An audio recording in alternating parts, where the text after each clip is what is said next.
রাজধানীর মাছ মাংসের দাম কিছুটা কমলেও এখনও তা সাধারণের নাগালের বাইরে। বাজারগুলোতে চড়া দামে বিক্রি হচ্ছে শাকসবজি, তবে অপরিবর্তিত রয়েছে পেঁয়াজ, আলু ও ডিমের দাম। ইমরান হাসানের রিপোর্ট। কারফিউ শিথিলের সময় বাড়তে থাকায় ধীরে ধীরে স্বাভাবিক হচ্ছে জনজীবন, নির্বিঘ্ন হচ্ছে নিত্যপণ্য সরবরাহ কার্যক্রম, যার প্রভাবে কমছে দ্রব্যমূল্য। তবে সিন্ডিকেটের কারণে কিছু কিছু পণ্যের দাম এখনো বেশি বলে অভিযোগ অনেক ক্রেতার। সাধারণ মানুষের কষ্ট না, শুধু অনেক কষ্ট হচ্ছে। আমরা কি কার্ফের ভিতরে একে তো ইনকাম নাই, তারপর বাজারে এসে 4 গুণ দাম দিয়ে সব জিনিস কিনতে হচ্ছে। মানুষ আমাদের জন্য একটু সমস্যা তো হচ্ছেই।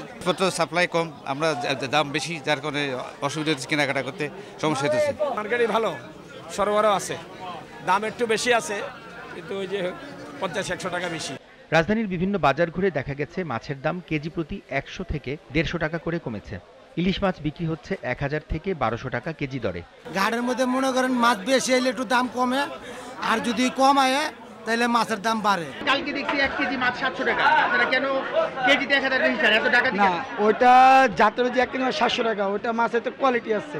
একটা হচ্ছে আমাদের লোনা পানির দিকে মাছ, একটা হচ্ছে আমাদের মিঠা পানির দিকে মাছ। কারফিউ শিথিলের সময় বাড়তে থাকায় প্রতিদিনই কমছে সবজির দাম। তবে এখনো কমেনি পেঁয়াজের ঝাঁজ, প্রতি কেজি বিক্রি হচ্ছে 110 টাকায়। এছাড়া 170 টাকায় আদা এবং 140 টাকায় বিক্রি হচ্ছে চিনি। দ্রব্যমূল্য নিয়ন্ত্রণে কঠোরভাবে বাজার তদারকির দাবি জানিয়েছেন সাধারণ মানুষ। Imran Hasan, GTV news, Dhaka.